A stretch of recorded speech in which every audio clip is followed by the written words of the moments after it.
कैसे हैं आप लोग। उम्मीद है कि आप लोग ठीक होंगे। आज हम नया चैप्टर शुरू कर रहे हैं, भूगोल या जियोग्राफी। ठीक है, इसमें हम पहला चैप्टर से शुरू करेंगे। आइए शुरू करते हैं। ये हमारा पहला चैप्टर है, चैप्टर 1, हमारा और सौरमंडल। हमारा सौरमंडल। रात में जब हम छत या किसी खुले स्थान से आकाश की ओर देखते हैं तो हमें अनेक चमकती हुई आकृति दिखाई देती है। इनमें चंद्रमा एवं तारे शामिल होते हैं। नगरों के तेज प्रकाश एवं प्रदूषण युक्त आसमान से दूर जाने पर यह आकृति अपेक्षाकृत अधिक स्पष्ट दिखाई देती है। आपने सोचा होगा कि ये सब क्या है, इन्हें क्या कहते हैं। पृथ्वी से आकाश में दिखाई देने वाली ये आकृतियाँ आकाश पिंड या खगोलीय पिंड कहते हैं। इनमें सूर्य, चंद्रमा, तारे आदि शामिल हैं। जैसा कि हम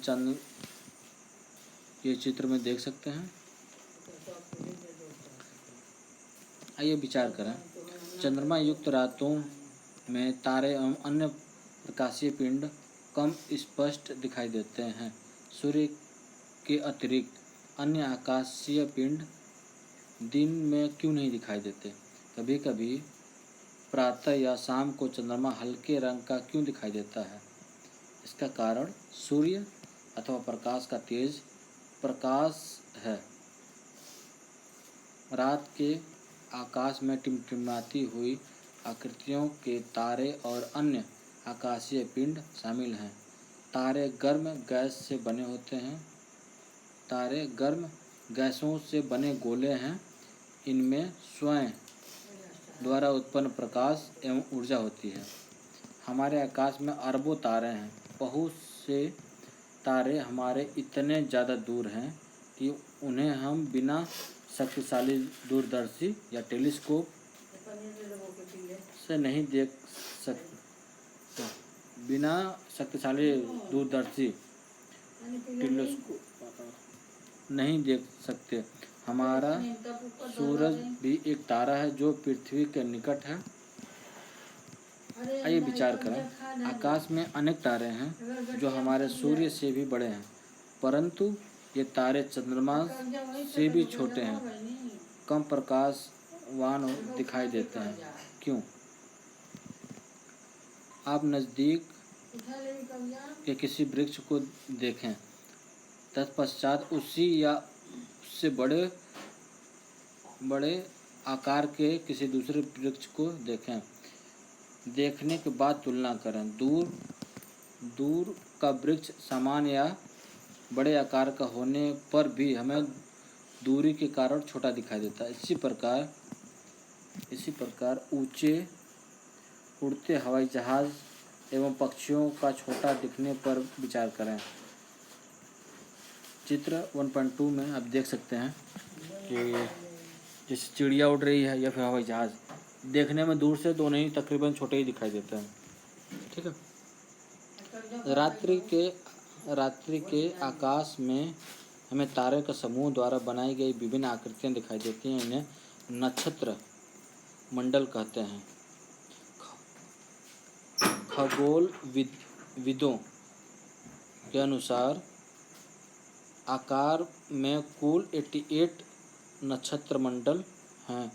इनमें से आसानी से पहचानने वाला जो प्रमुख नक्षत्र मंडल है, ओरियन, अर्सा मेजर और कैनिस मेजर एवं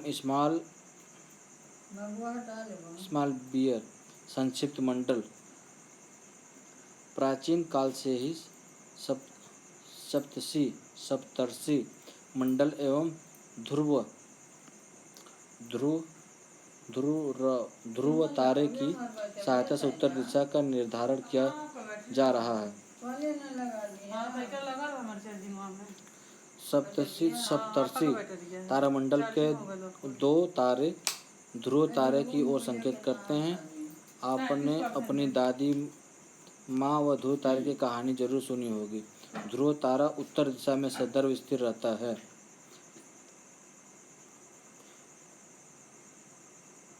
सौरमंडल।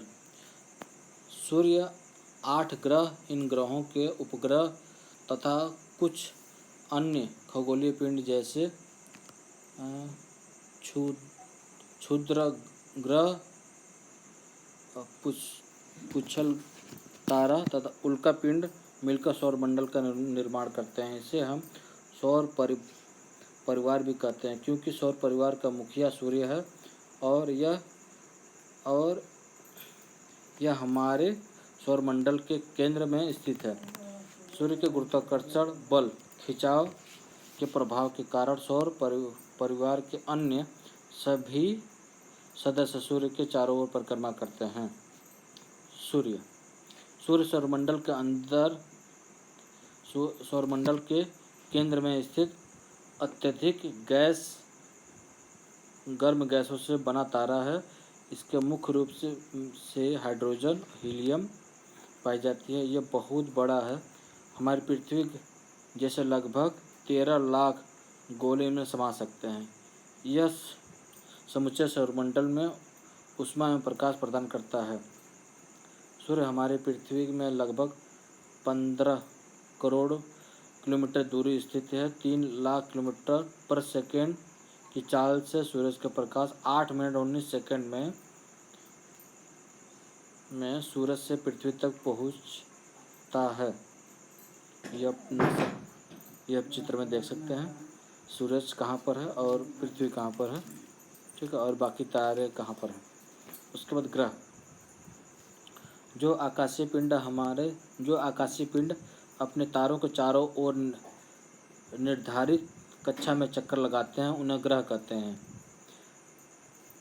मतलब जो इस आकाश में जो सूरज के चारों तरफ एक निर्धारित कक्षा में एक निश्चित रूप से एक ही जगह पर अगर जो चक्कर लगाते हैं वो ग्रह कहते हैं, ठीक है। इनमें स्वयं पर प्रकाश का ऊष्मा नहीं होती, मतलब इन ग्रहों पर प्रकाश नहीं होता, ये अपने तारों के प्रकाश से ही प्रकाशित होते हैं। जैसे हमारी पृथ्वी सूरज के चारों ओर चक्कर लगाती है। किसी प्रकाशीय पिंड के ग्रह होने के लिए उनका आकार इतना बड़ा होना चाहिए कि गुरुत्वाकर्षण बल के प्रभाव से इसकी आकृति गोल या लगभग गोल होने तथा ये किसी अन्य कक्षा की न टकराते हों। हमारे सौरमंडल में 8 ग्रह हैं। सूरज से बढ़ती दूरी के अनुसार इसका क्रम है: बुध, शुक्र, पृथ्वी, मंगल, बृहस्पति, शनि, यूरेनस और नेपच्यून। मतलब कि सूरज से जो क्रम हिसाब, मतलब सूरज के से जो जितने दूर है उसके हिसाब से क्रमबद्ध रूप से इसका नाम दिया गया। जैसे सूरज के पास है बुध, उसके से थोड़ा दूर है शुक्र, उससे दूर है पृथ्वी, उससे दूर है मंगल, ठीक है, उससे दूर है बृहस्पति, फिर शनि, फिर यूरेनस, फिर नेपच्यून, ठीक है। सौरमंडल के सभी 8 ग्रह अपनी धुरी पर लट्टू की भांति घूमते हुए सूरज के चारों ओर चक्कर लगाते हैं। ये घड़ी की सुई की विपरीत दिशा दज में अपनी कक्षा में पूरी परिक्रमा करते हैं। इन ग्रहों का अपनी धुरी पर घूमना परिभ्रमण एवं सूर्य के चारों ओर घूमना परिक्रमण कहलाता है। पृथ्वी। सूर्य से पृथ्वी क्रम में तीसरा ग्रह है। आकार में यह 5वां सबसे बड़ा ग्रह है। पृथ्वी लगभग गोल आकार की है। यह ध्रुवों पर थोड़ी चपटी तथा मध्य में थोड़ी उभरी हुई, इसलिए इसके आकार को भू-आब कहा जाता है। ऐसा अनुमान लगाया जाता है कि जीवन के लिए अनुकूल परिस्थिति संभव केवल पृथ्वी पर ही है। इसलिए इसे हरित ग्रह ग्रीन प्लैनेट भी कहते हैं। पृथ्वी पर जल की अधिकता के कारण अंतरिक्ष से देखने पर नीले रंग का दिखाई देती है, इसलिए इसे नीला ग्रह भी कहते हैं। किसी भी जाने खगोल विदों के अनुसार इन तारों के पास हमारे सौरमंडल की भांति ग्रह, उपग्रह आदि प्रकाशीय पिंड से बना सुव्यवस्थित तंत्र हो सकता है। उपग्रह कुछ आकाशीय पिंड अपने ग्रह की परिक्रमा करते हुए सूर्य की परिक्रमा करते हैं। अपने ग्रह की परिक्रमा करने के कारण इन्हें उपग्रह कहते हैं। जैसे चंद्रमा पृथ्वी की परिक्रमा करता है, यह पृथ्वी का एकमात्र प्राकृतिक उपग्रह है। सौरमंडल के ग्रहों की तुलनात्मक तालिका, एक तालिका आप पढ़ सकते हैं, ठीक है। उसके बाद है चंद्रमा। हमारी पृथ्वी पर एकमात्र उपग्रह चंद्रमा है। इसका व्यास पृथ्वी के व्यास का 1/4 है। यह हमारी पृथ्वी का सर्वाधिक निकट स्थित आकाशीय पिंड है। पृथ्वी से इसकी दूरी लगभग 3,84,000 किलोमीटर है। यह सूरज के प्रकाश से प्रकाशित होता है। चंद्रमा के इस प्रकाश को चांदनी कहते हैं। पृथ्वी के सर्वाधिक निकट होने के कारण यह रात्रि के आकाश में सबसे बड़ा चमकीला दिखाई देता है। इसे भी जाने शुक्र एवं यूरेनियम को छोड़कर सभी ग्रह घड़ी की सुई के विपरीत दिशा में परिभ्रमण करते हैं। इन दोनों ग्रहों को परिभ्रमण की दिशा सुई की घड़ी की दिशा में होती है। यूरेनियम के उपग्रह भी उनके चारों ओर घड़ी की सुई दिशा में परिक्रमा करते हैं। मतलब ये है कि शुक्र और यूरेनस ये दो हैं जो घड़ी की दिशा में परिक्रमा करते हैं, और बाकी सब घड़ी की दिशा के विपरीत परिक्रमा करते हैं, बाकी जितने भी ग्रह हैं, ठीक है। क्षुद्र ग्रह मंगल या बृहस्पति की कक्षाओं के बीच असंख्य छोटे छोटे पिंड पाए जाते हैं। ये भी सूर्य की परिक्रमा करते हैं। इन्हें क्षुद्र ग्रह कहते हैं। खगोलविदों के अनुसार क्षुद्र ग्रह के टुकड़े ये करोड़ों वर्ष पहले विस्फोट में बिखर गए थे, ठीक है। इसको आप देख सकते हैं चित्र में। उल्कापिंड सूर्य के चारों तरफ एक तरह का चक्कर लगाने वाले पत्थर को छोटे छोटे टुकड़ों को उल्कापिंड कहते हैं। ये कभी कभी पृथ्वी के इतने निकट आ जाते हैं कि पृथ्वी के वायुमंडल के साथ रगड़ कर जलने लगते हैं और जलकर पृथ्वी पर गिर जाते हैं। इस प्रक्रिया को चंद्रमा प्रकाश उत्पन्न इस प्रक्रिया में चमकदार प्रकाश उत्पन्न होता है। इन्हें ही टूटता हुआ तारा कहते हैं। पुच्छल तारे अथवा धूमकेतु चट्टानों, बर्फ, धूल और गैस से बने आकाशीय पिंड होते हैं। अक्सर ये आकाशीय पिंड अपनी कक्षा में घूमते हुए सूरज के पास आ जाते हैं। सूरज के पास के कारण इसकी गैस, धूल और बर्फ वाष्प में बदल जाता है और वाष्प पिंड रूप में एक लंबी चमकीली पूंछ रूप में बाहर निकलती हुई गुरुत्वाकर्षण के कारण इन तारों का सिर सूर्य की तरह तथा पूंछ हमेशा बाहर की तरफ होती है। इसे चमकीली दिखाई देती है। आप सोच रहे होंगे कि इतने सारे ग्रह, उपग्रह और क्षुद्र ग्रह एक ही सूरज के चारों तरफ निरंतर चक्कर लगा रहे हैं, फिर भी आपस में टकराते नहीं। ऐसा कैसे संभव होगा? आइए करके देखिए। विद्यालय के परिसर में एक बच्चा सूरज बनकर खड़ा हो जाए और सौर मंडल के चित्र में दिए गए विभिन्न ग्रहों का दीर्घ वृत्ताकार मार्ग के अनुसार जमीन पर लकड़ी या चूना या चाक की सहायता से निशान बना लें। अब 8 बच्चे क्रमशः शुक्र, बुध, शुक्र, पृथ्वी, मंगल, बृहस्पति, शनि, यूरेनस और नेपच्यून बनकर अलग अलग दीर्घ वृत्ताकार मार्ग पर खड़े हो जाएं और अपने निर्धारित मार्ग पर सूर्य के चारों ओर घूमें। कितनी देर तक किसी भी गति को आप चलते रहें, आप कभी भी आपस में नहीं टकराएंगे। कुइपस मेखला।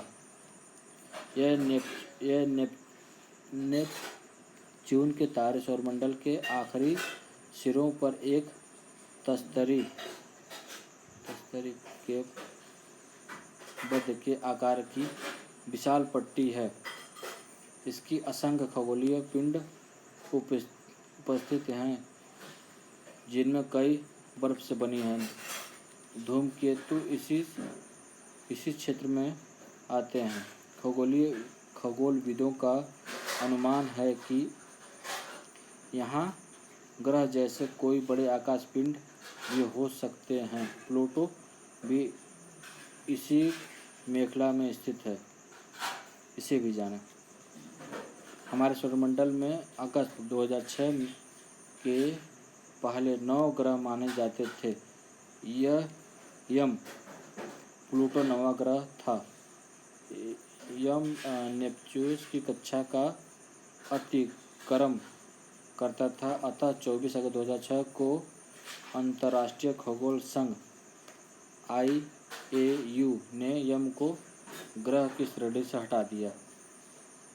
2006 के पहले इसलिए लोग 9 ग्रह मानते थे, लेकिन ये एक हटा देने की वजह से लोग अब 8 ग्रह मानते हैं। ठीक है। ब्रह्मांड, यूनिवर्स।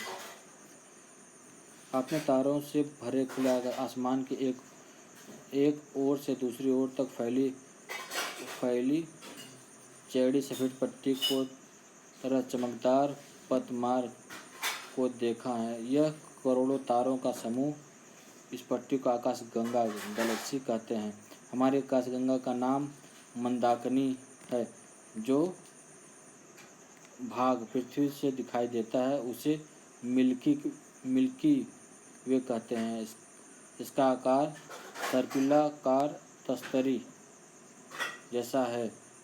इसमें लगभग 1 अरब तारे हैं। हमारे सौरमंडल इसी आकाशगंगा का एक भाग है।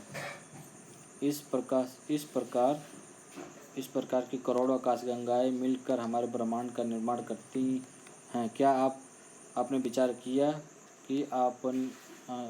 कि हमारे ब्रह्मांड की आकाशगंगा सूर्य, पृथ्वी आदि आकाशीय पिंड उत्पन्न कैसे हुई? आइए जानें।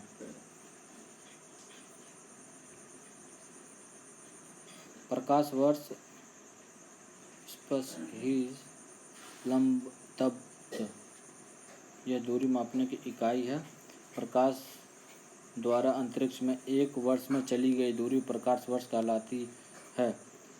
इसकी माप लगभग 946 अरब 9.46 ट्रिलियन किलोमीटर होती है।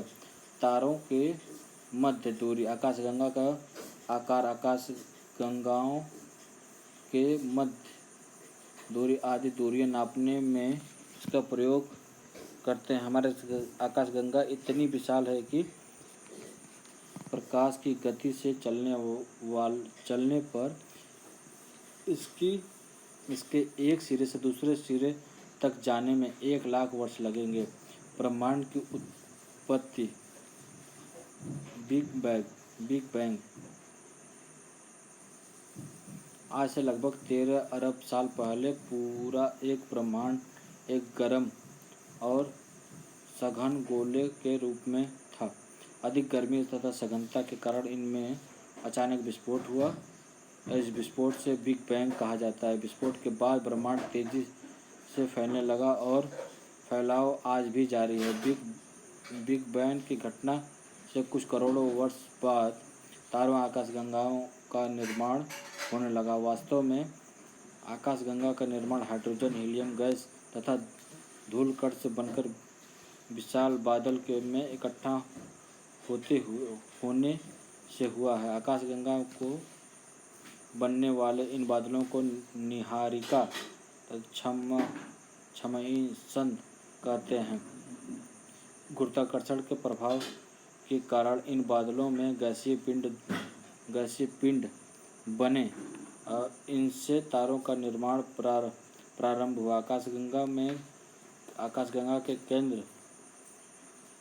केंद्र सबसे दूर स्थित मंदाकिनी से चले प्रकाश को हमारी पृथ्वी तक पहुँचने में लगभग 1000 करोड़ वर्ष लग जाएंगे। प्रकाश को आकाशगंगा के एक छोर से दूसरे छोर तक पहुँचने में 1 लाख वर्ष लगेंगे। प्रकाश 3 लाख किलोमीटर प्रति सेकंड की गति से चलता है, फिर भी सौरमंडल पार करने में 24 घंटे लगते हैं।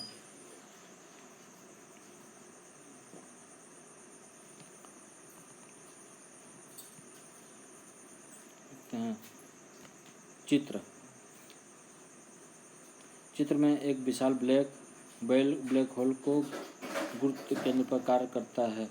इसके कारण आकाशगंगा का स्वायत्त बना रहता है। हमारा सूर्य अपनी आकाशगंगा में लगभग 100 अरब तारों में से एक है। आज लगभग 5 अरब वर्ष पूर्व मंदाकिनी आकाशगंगा की बाहर भुजा में हमारे तारे सूर्य का जन्म हुआ। सूर्य अपने जन्म से ही प्रकाश वर्ष के केंद्र की परिक्रमा कर रहा है। वर्तमान में यह आकाशगंगा के बीच की भुजा में स्थित है। सूर्य की उत्पत्ति से कुछ समय बाद इसके चारों छोटे छोटे आकाश पिंडों की गैसीय बादलों का संचयन होने लगा। इस संचयन को परिणाम स्वरूप ग्रहों, उपग्रहों, क्षुद्र ग्रहों तथा पुष्कल तारों आदि का निर्माण होने लगा। इस प्रकार धीरे धीरे हमारा सौरमंडल अपने वर्तमान स्वरूप में प्राप्त किया। कृष्ण विवर मतलब ब्लैक होल एक ऐसा आकाशीय पिंड है जिसका बहुत अधिक भार एक द्रव्यमान उत्पन्न सीमित स्थान पर एकत्र रहता है, अर्थात यह घनत्व बहुत अधिक होता है। इस कारण ब्लैक होल का गुरुत्वाकर्षण बल इतना शक्तिशाली होता है कि कुछ भी इसके खिंचाव आकर्षण में बच नहीं सकता। यहाँ तक कि इसके ऊपर पड़ने वाला प्रकाश भी अवशोषित कर लेता है, अर्थात इससे जाने वाला प्रकाश भी इसके बाहर नहीं आ पाता, इसलिए यह दिखाई भी नहीं देता। इसके स्थान पर केवल लाल रंग ही दिखाई देता है, इसलिए इसे कृष्ण विवर या ब्लैक होल कहा जाता है। शब्दावली। इसके बाद यहाँ पर इसका क्वेश्चन आंसर है, आप लोग इसको पढ़िएगा क्वेश्चन आंसर, ठीक है। और नहीं समझ में आएगा तो आप कमेंट कर सकते हैं, तो हम इसको क्वेश्चन आंसर भी बता देंगे, ठीक है। ओके, नेक्स्ट चैप्टर शुरू होगा नेक्स्ट टाइम, नेक्स्ट चैप्टर।